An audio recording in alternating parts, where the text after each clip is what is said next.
Welcome to the ITSP Magazine Podcast Network. You're tuning into an episode of the Redefining Society podcast, hosted by Marco Ciappelli.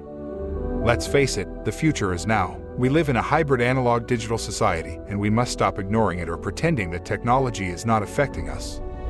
The line between the physical and virtual worlds has become a figment of our imagination. On it, we are continually performing a dangerous balancing act, juggling convenience, privacy, freedom, security, technology, society, culture, and even the future of humanity. There is no better place than here, and no better time than now, to muse on our relationship with technology and how to redefine what society means in this new age. Black Cloak provides concierge cybersecurity protection to corporate executives and high-net-worth individuals to protect against hacking, reputational loss, financial loss, and the impacts of a corporate data breach. Learn more at blackcloak.io. BugCrowd's award-winning platform combines actionable contextual intelligence with the skill and experience of the world's most elite hackers to help leading organizations identify and fix vulnerabilities, protect customers, and make the digitally connected world a safer place. Learn more at bugcrowd.com.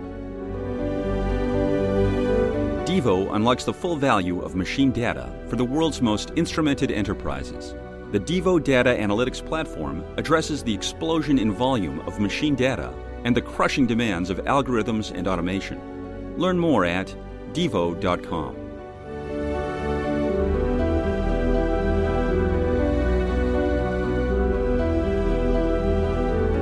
Hello, everybody. This is part of a new episode, and I hope you watched the first one or listened to the first one. It's kind of a joke, but we're serious. We'll get to that. Bruce, how are you doing? Okay, I'm doing okay. I've got my glass tumbler here, ready to I think it's becoming a tradition because when I was editing the other one, I had a coffee. I realized it's like that's my way to be in a bar at about 1:20 in the afternoon. So I'm not going to drink a beer or wine right now, and you have water, but it still qualify as a drink, right? Absolutely. And we're still going to be on a mission to figure out what the microbe, the cell, the carbon, the silicone, whoever else is in the bar, what they're actually going to say. So hopefully not many bacteria. But, story maybe for later. So the story here is that we get together once a month. This is the second time. Well, officially it's the third time, but the first one wasn't related to this, although that's where it gave us the idea to get together and have this conversation, which is related to 1, 2, 3, 4, 5 things that got your attention in between our session. And I would say let's start with a little introduction about yourself, which I can read. You want me to read it from the website? Sure, go for it. Bruce Y, because we need to put the Y there. Yes. Otherwise, people may think that I just have a different kind of podcast.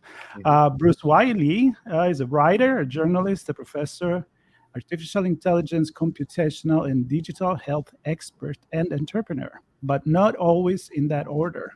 So the question is, what order are we going to address things today?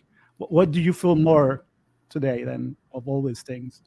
Well, it all depends on, it all depends on the minute to minute or hour to hour. But, so yeah, one of the things I do is I, cover healthcare science for Forbes. And so, we're in a bar. We're in a virtual bar right now, and it made me think of one of the things that I wrote about or cover. I've been covering every now and then. I'll cover these different types of TikTok trends, and of course, as you know, if you're told something to do something on TikTok, then it's absolutely 100% factually correct. And one of the trends was beer canning. I just thought about that because we are in the bar, and so there's actually this trend that's going around where people are telling you to take beer. And you go out in the sun and you pour beer all over yourself, and that's supposed to help you tan, because the hops in beer is supposed to activate melanin. That all may sound all well and good, but you shouldn't do that. I was thinking that was going to be your point, but let's explain why. Yeah, well, so first of all, beer essentially has an SPF of 0, maybe 1 or so. So you're basically going out there and you're cooking out there in the sun with all the ultraviolet, radiation, which can, as we know, can damage the skin. It can lead to all these things like actinic keratoses. It can make your skin age faster, and I think for the most part, most people don't want their skin to age faster, but you never know. You might be trying to get that Gandalf look. But then, of course, there's also the risk of heat stroke. But, everyone in particular is worried about skin cancer when you go out to the sun and get too much sunlight. So that's a real concern.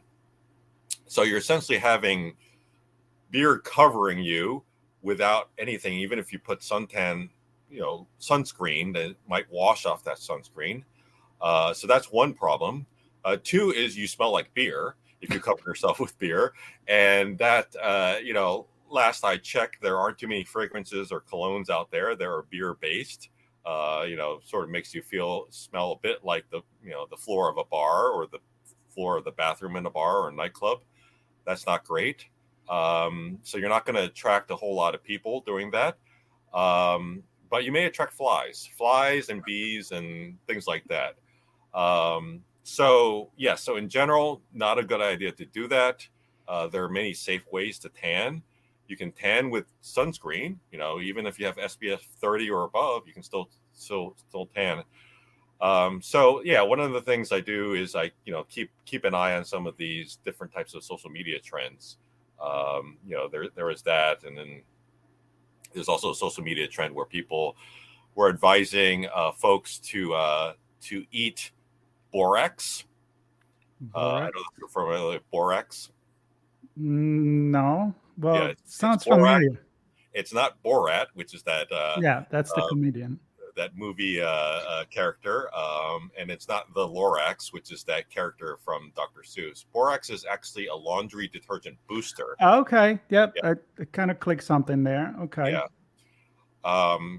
And in general, not a good idea to eat laundry detergent or anything associated with laundry detergent. Wait. Is that the one that come in little? No, those are Tide Pods. Those are Tide Pods. Wasn't something with that too a while back? Yes. See, there's too much stuff, good stuff coming on.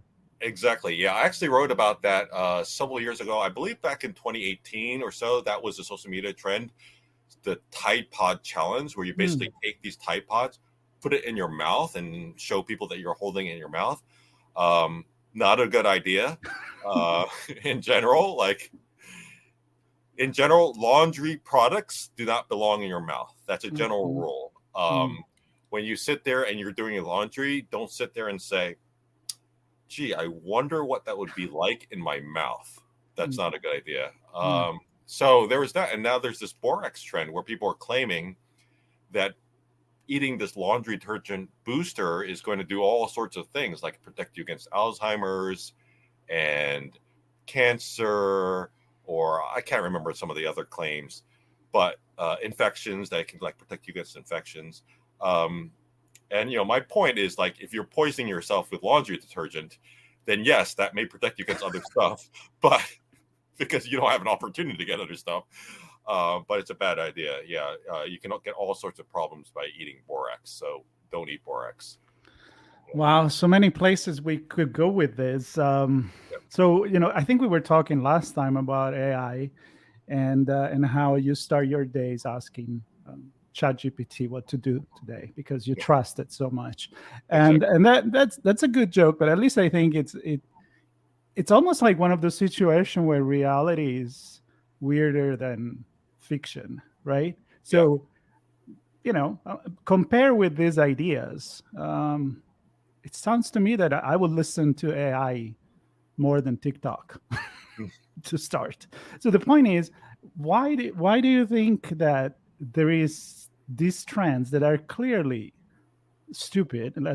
Let's use the word. And why people do they really believe it, or they just go along with the joke for exposure and I don't know, some celebrity moment?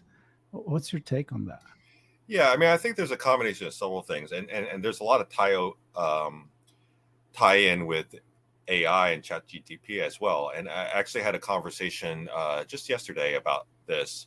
There's concerns that with naturally AI and ChatGPT, lots of potential benefits, but one of the potential pitfalls is that there can be a tendency to lean on things which are simple, meaning that if something's presented in a simple way, a simple solution, then that can be more digestible. So I can explain how that applies to AI in a second, but when it comes to like TikTok messages or social media messages, many times they're very simple. And when you get information that is simple, but there's maybe some potential grain of truth, then in general, if you sit there and say, "Oh, that doesn't make sense," but there's something like that when something goes viral, like you hang a grain of truth on it, and it tends to spread very quickly. Now, with the borax situation, if you look in the scientific literature, there are some studies that have looked at the potential benefit, because there's just a few studies of using boron, boron, to treat potential different types of cancers, to potentially help with rheumatoid arthritis. People looked a little bit, maybe boron in nutrients, like in food, like you can have different levels of boron in legumes, for instance, or different type peanuts and those things like that, fruits, vegetables. But boron is not the same thing as borax. And sounds like a new Elon Musk product. You just add an X to it. Yes, exactly. So, but that's the argument that's being used by some people on, like, there's this kind of blending of info, and it's confusing. And people who are not familiar with what boron is versus borax might say, "Oh, well, but yeah, I guess there are some studies which look at boron."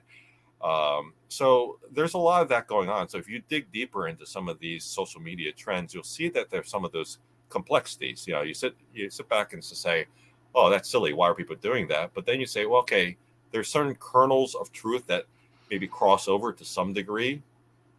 Or people think of, "Oh, it's something that's used for laundry detergent, therefore it cleans stuff. So, why not put it in my mouth?" Well, obviously that's an issue. But so what we're seeing is, it's interesting. It is a sign of, like, what are the factors that help something communications occur? What are the factors that help something spread? If you think back in, I don't know, high school, how rumors spread. And so if you didn't know someone and you hear this rumor and you're like, "Oh, okay, that person wears this shirt, so okay, that probably makes sense." And you don't really know. That's in high school, where you actually can see the person. Imagine on social media, where you don't really see people, and all you do is see this image, and you think that maybe it makes sense. So that has a lot of implications, because when you jump back to ChatGPT, some folks the other day were worried. They say, "Will people start just relying on AI things without asking, like, how did they actually come up with it? And also, will they start relying on AI analyses without saying, okay, well, what about alternative analyses? Or how do we actually come up with something like this?" And that's really key, because we have to remember that when you quote unquote AI something, there's an algorithm behind it, right? There's some type of algorithm. It can be very simple. It could be someone just flipping a coin, or it can be something really complex. And we don't talk about that as much, because we all throw it in one category. So we really need to stay curious and ask ourselves, what's actually behind the algorithm?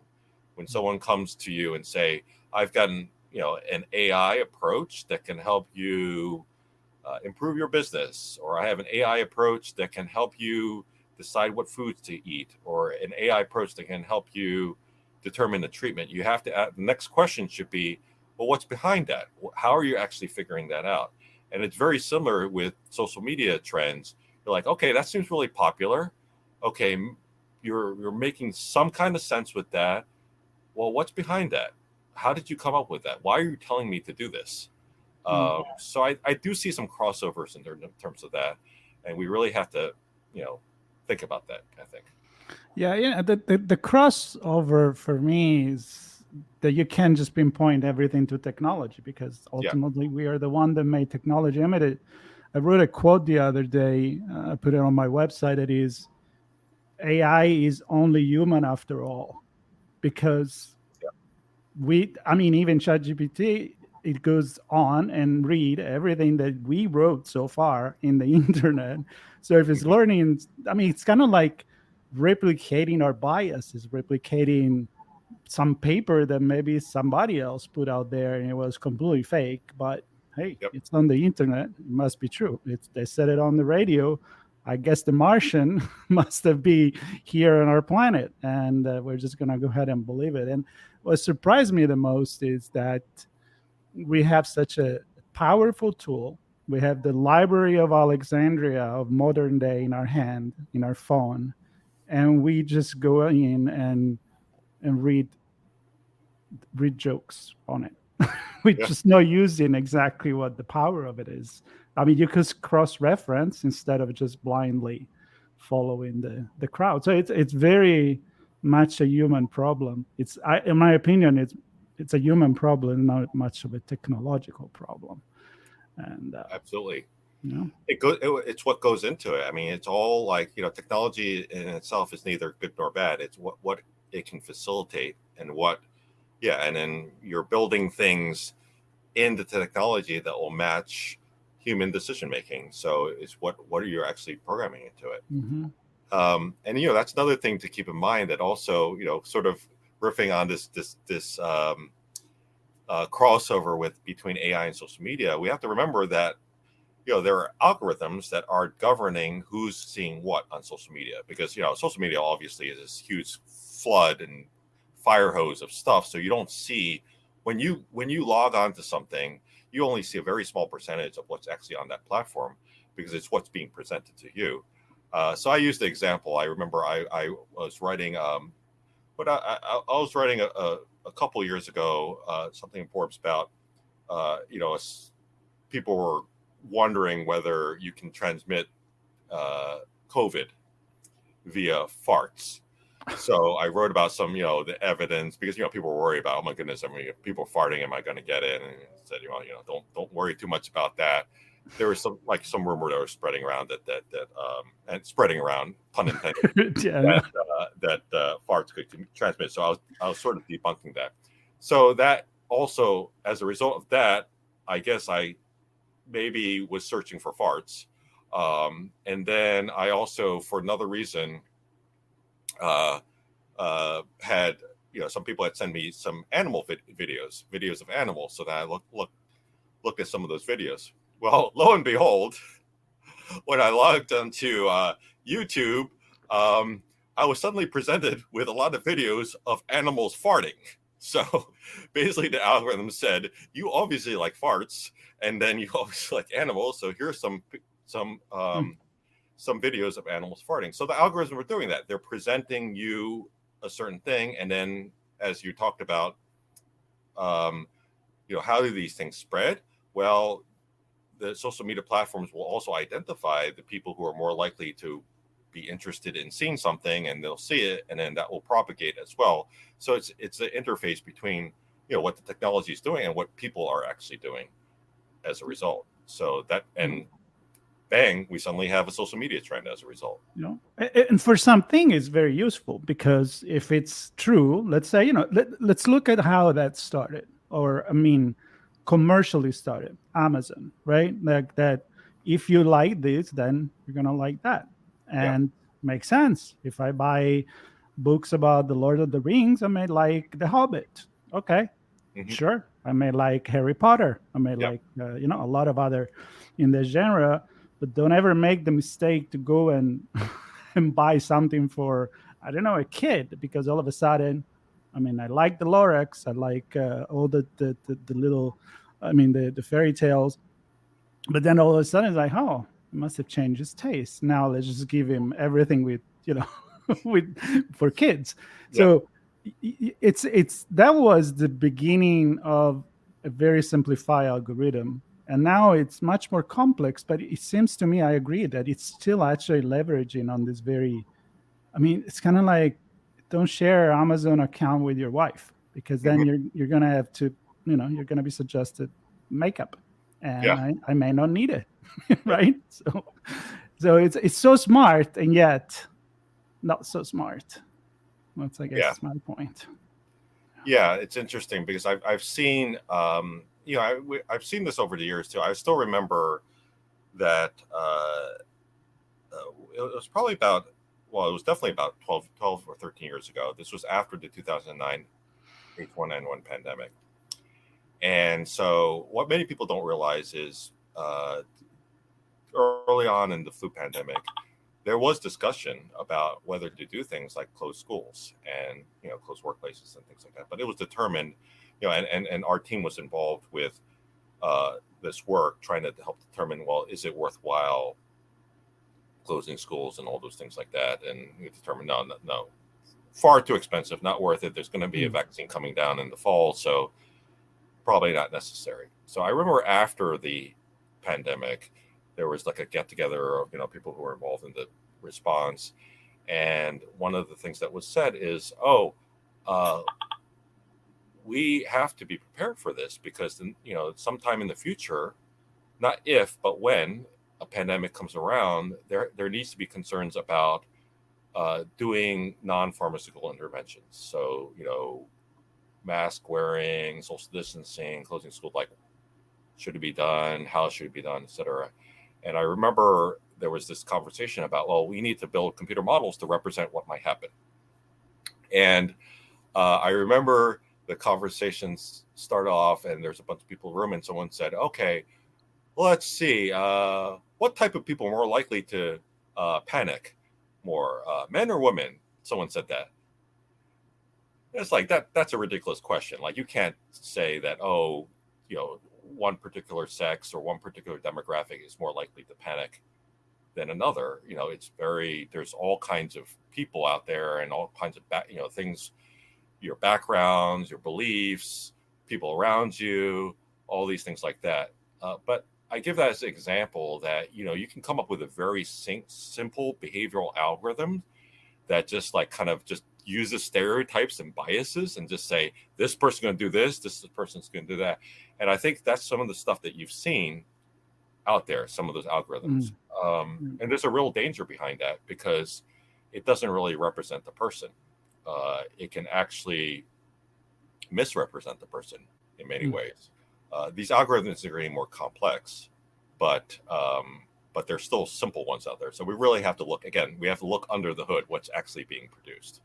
Yeah. I'm going to pick your brain on this because I mentioned I'm kind of writing these philosophical thoughts about sociology and society and technology. And then, funny enough, I have dialogue actually with Chat GPT. And it's interesting because if you ask the right questions and if you give the right prompt, I'm actually learning a few things. It makes me think, right? And I think I mentioned this last time. So there is one that I kind of compare, going into space. And when people ask you, like our friend Charlie's Camarda as an astronaut, like, why you go to space? And, to explore, because that's what humans do. And also it's a way to learn about ourselves. I think like going in space has convinced a few people, not all, that the planet is actually a globe, right? It's spheric, it's not flat. But not everybody is on board it's with not that. flat. Marco, what are you talking about? I'm a little distressed by hearing this news. Like I said, not everybody is on board with that. But so I was running a parallel with looking in all this artificial intelligence now and technology. It's a way to really say, look, it's not, this is just the way we are. And I don't want to be dystopian, but there is a reason why we've been doing war and we're believing in really stupid things, and that we've been fighting science, even when science tells you, no, look, this is really proven. This is what it is. And now we find all that in the tools that we create. I mean, they are reflecting ourselves. So I don't know what's your thought on this and how this maybe apply to medicine as well. I mean, you work with data. You're showing people, look, this is a fact. and people are going to be like, yeah, no, I don't care. Don't tell me how I should think. Hmm. Yeah, but this is a fact. Yeah. Yeah. So you're talking about how some of this stuff can elucidate how people are thinking about things, or um, Well, it's kind of like, okay, pointing finger to how bad AI can be. It's kind of pointing yeah, the finger of how bad human can be, because it's carrying the same biases that we always had. exactly. Yeah. So I've been in the computer modeling and AI field for a while now, and one of the things that we talk about is that when you try to build models or you try to build algorithms to represent how people think or act, it can actually tell you a lot about how people think or act, right? And so, um, you every day you make decisions about things and people, but if you were actually sit there and kind of write it out, like sketch out why are you making certain decisions, Mm. why are you making certain assessments, it is very enlightening, because we all assume, you hear this many times. People will say, "Oh, I don't have a biased bone in my body," or, Hmm. Sure. I'm very fair. I don't see color. I don't see all these types of things." But then when you actually look at it, everyone has their biases. There's not a single person on Earth that does not have significant biases, because whenever someone walks into the room or something happens, you immediately already have a mental image of something. Like you already make some kind of assumption. And many times we have to hold ourselves back and say, "Oh no, don't assume that person's that way because they wearing that shirt or they look that way," or something of that sort. And it can be very enlightening to actually sketch these out and write these out and then look at that, because like you said, that tells you more about human behavior. Um, so you're absolutely right. When people talk about AI and those things like that, ultimately it comes down to what are humans putting into it. And so we should work more on look at that more in a positive way and just say, okay, this is giving us some insight. That's why it's so important to know what's Hmm. under the hood with all Yep. these algorithms. So important. Yep. And make me think about, you probably read it. It's a book called Blink: The Power of Thinking Without Thinking, Yeah. Malcolm Gladwell. And that's a brilliant book. I remember, I'm actually pull it out now, 2007. And it was like, how you make assumptions and then you adopt those assumptions because it's not maybe logic, but you already know that. I remember the example of some expert of art. He knew that a certain painting was fake, Hmm. but every data was telling him that it was not fake. But his first impression, he noticed something, that blink, that second, so what I'm saying is, sometimes it's actually a positive thing that we make this assumption and we make this decision immediately, but Yeah. we don't control it, right? So there is the good, and then there is the bad, where you make your assumption is really wrong. So Yeah. Yeah. If you look at, for instance, a lot of these approaches, AI approaches, machine learning, for instance, et cetera, it's important to understand how these come about. What they do is they look for different algorithms are designed to look for trends in different ways, or mm, kind of go through a series of processes, and they've been developed in ways to basically mimic. I mean, that's how humans think. Like, for instance, if you develop an AI algorithm that says, "I'm going to look for any association in general between two or three different factors, and then if I see an association, I will apply it." That's what we do with from a human standpoint, but many times that's biased, right? So say I go around and, like, every time someone wears a hat, you know, they put a pie in my face. Or it happened once. Oh, okay. The second time. Oh, again. The third time. Then I start saying, I got to watch out for people with hats, because mhm. people wear hats. They put a pie in my face. All right. But then you sit there and say, well, that makes no sense. I mean, you don't like put on a hat and suddenly realize, boy, I really need to put a pie in someone's face, right? that just was happenstance. That just happened to be that. Maybe it's some other factor that drove those three people to happen to put a pie in your face. But that's what people will do in their thinking process. And then that's what some of the AI algorithms will do. They look for that trend and they say, okay, this is what I think is going on. And many times we forget that, right? Because we think that an AI thing is just someone that's thinking, but it's been programmed a certain way. Mm-hmm. Mm-hmm. So I think I was just asking you this before, and then we kind of got sidetracked, but is this helping medical research more than, I don't know, damaging it? And I mean, I know it does help, but does it also help people to understand what's happening under the hood? Or maybe as educator, we're not doing a good job at that. See where I'm going with this? Yeah. So in medicine, it's interesting, and and there's been a lot of news that's been cropping up recently about this, about different types of applications of AI to different aspects of medicine. And I think there's certain areas where it can help immensely. There's certain areas where it can help. It depends on how you're actually applying it, and if you apply it in the wrong way, it can hurt. And then there's certain things where we should not be using it. And so I would say areas where, and there's a lot of areas like this in medicine where that involve very, using kind of large amounts of data, things that are just very like intensive, that you don't necessarily need to have a human within it, or you can have a human on the side, or you can double check what a human does. So like, one example, of course, is, you looking at like X-rays and CT scans and those things like that.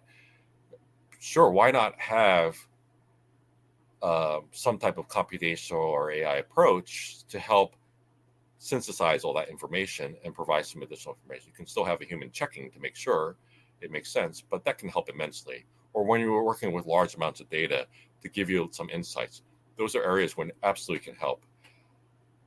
I'm seeing some areas where they talk about, well, can we use AI to show empathy?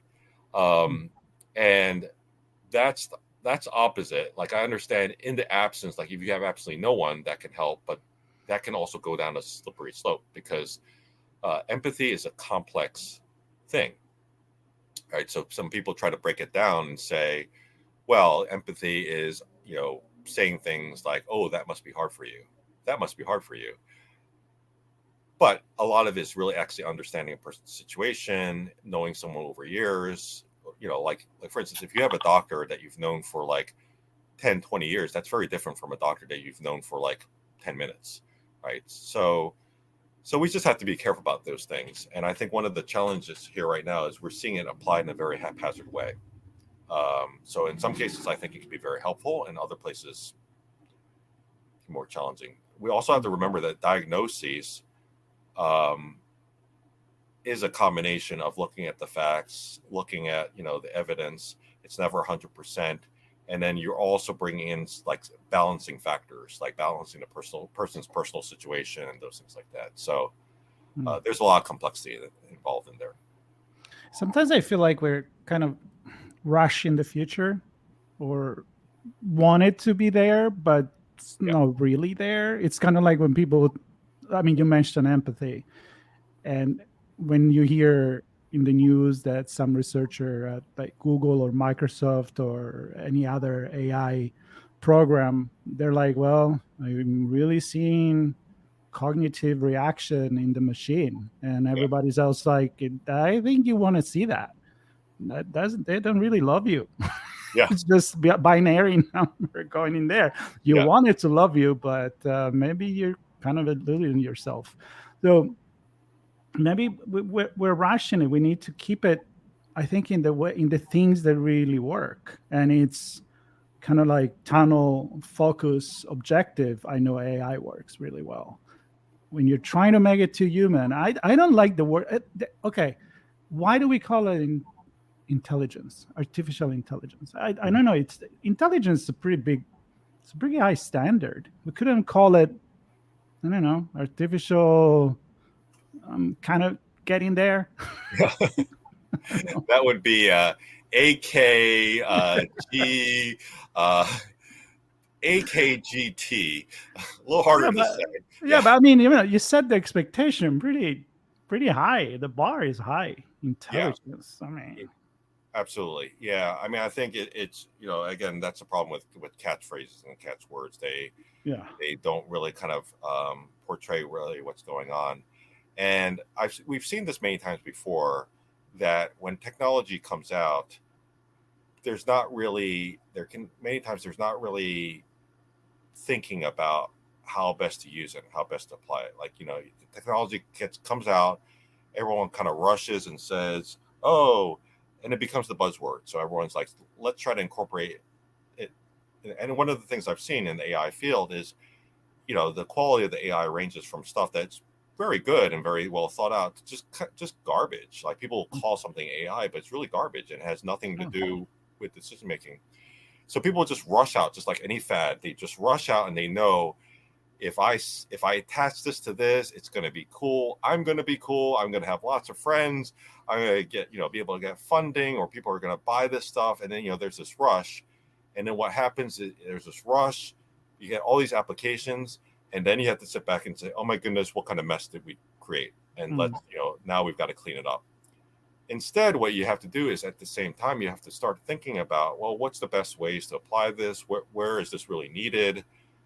How do we sort of integrate a lot of the human and social and behavioral aspects into what we're actually doing, and do it sort of in the smart way? Otherwise, we're gonna miss a lot of opportunities, I think. And I think that's one of the big challenges right now. Yeah. I don't know the role of regulation. I think in this case, it's quite important. I know that a few days ago there was a big meetings at the White House with big company in AI that are saying, yeah, it's a voluntary subscription to the program, so we'll see if they actually do it. But Yeah. they were there. Yeah. I don't believe in pausing it, because if it seems a train already left, you can't just pause it. Like, I know, Yeah. everybody stop that. But the fact that we're talking about it, but I'm afraid that I don't know. I don't like to compare it to the atomic bomb, and we can talk about Oppenheimer, the movie, or other things, but it's there. You ain't Yeah. gonna stop it. So, Well, that's why things like, for instance, I mean, your podcasts, Marco, where you're talking about technology, I think those things are really important, because these are conversations that need to be had. And then you, at the same time, when you're developing AI, you need to develop the other stuff too. You need to develop different types of infrastructure. You need to develop different ways, people kind of thinking about these issues. People think about you've got to develop strategies and those things like that.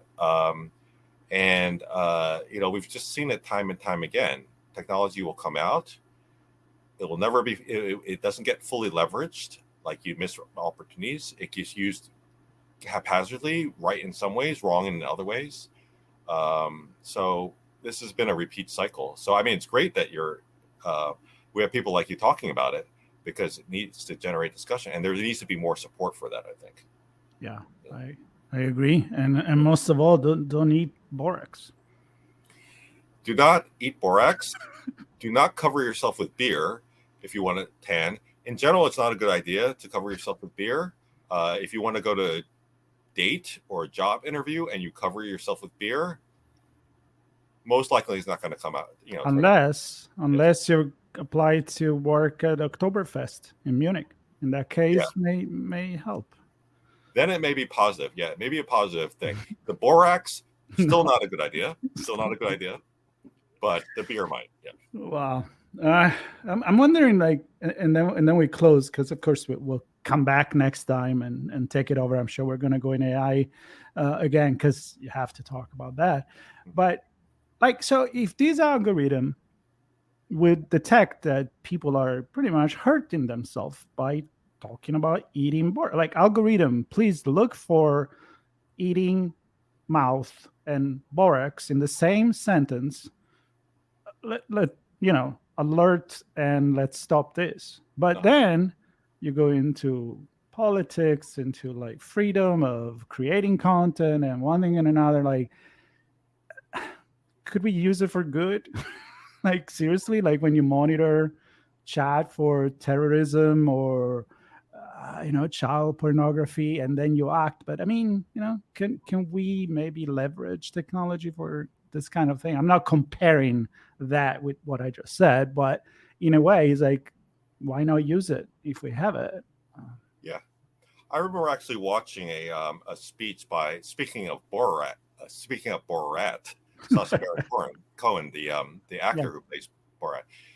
He gave a talk maybe, I don't know, several years ago, where he was talking about how it's not, you've got social media and people talk about, like, freedom, saying whatever you want to say.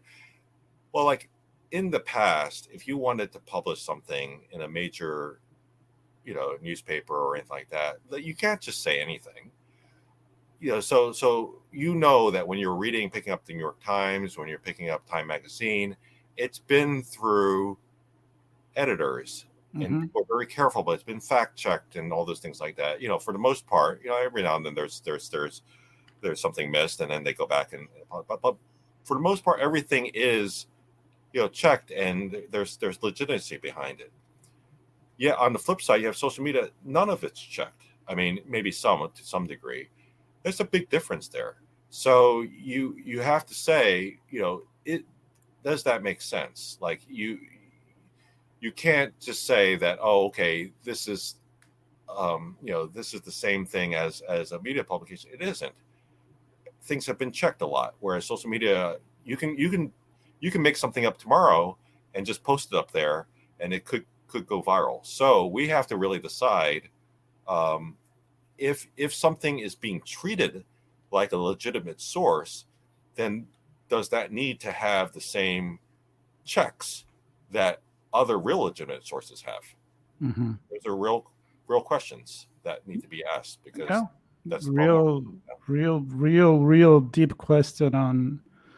I mean, yeah, we've always regulated that. That's why we used to say, if they said it on TV, it's true, because, unless you lived maybe in a country that was making propaganda the way of governing, then yes, somebody check fact that. When you look at a documentary or any show on science, you usually say that there is a lot of people working in the background that fact check, that they research, that they interview, that they tell you who they interview, what the bibliography is for writing a certain article. And now you just wake up one morning and go out there, which is beautiful from a access to create information, and it really sucks because for the same reason, because it's too easy to create information. So I think with that, we can leave the bar. I think that was a really good conversation. We're in for about 40 minutes. There is more where they come from. There's this bar that you're sitting in. It's really cool, by the way, that AI made that. Yeah, well, yeah, thank you. I think it's a great bar. As you can see, there's no one else here. So maybe it's the fact that I pour beer all over myself that's why no one else is here, but who knows? Is the Bruce bar. There Yes. you go. All right. Well, Bruce, I always look forward to this conversation, not knowing what we got ourselves into, but I hope people enjoy it. I enjoy it. It makes me think. I learn a lot of stuff from you, and I hope you are also enjoying it, as I hope that the entire audience is. So there'll be link to all your social media. There'll be link to the YouTube video if they're listening, or if you're on the YouTube and then you want to share the podcast, you can do that. And just subscribe, stay tuned. We'll get together again in about a month from now, and who knows? I mean, a month it's a lifetime in technology and medicine as well. So A lot can happen. Yes. A lot can happen. All right. Well, stay safe until then, and I'm really looking forward to meet you again in the same bar. Me, you, a carbon, a silicon, and a cell. And then we'll see what happened. All right. Very good. Take care, everybody. Bye-bye.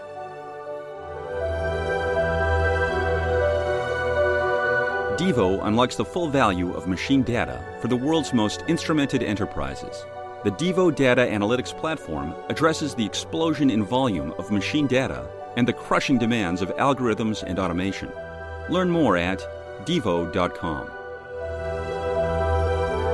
BugCrowd's award-winning platform combines actionable contextual intelligence with the skill and experience of the world's most elite hackers to help leading organizations identify and fix vulnerabilities, protect customers, and make the digitally connected world a safer place. Learn more at bugcrowd.com. Black Cloak provides concierge cybersecurity protection to corporate executives and high net worth individuals to protect against hacking, reputational loss, financial loss, and the impacts of a corporate data breach. Learn more at blackcloak.io. We hope you enjoyed this episode of Redefining Society, hosted by Marco Ciappelli. If you learned something new and this conversation made you think, then add this show to your favorite podcast player, subscribe to our YouTube channel, and share the ITSP Magazine podcast network with your friends, family, and colleagues. We hope you will come back for more stories and follow us on our journey.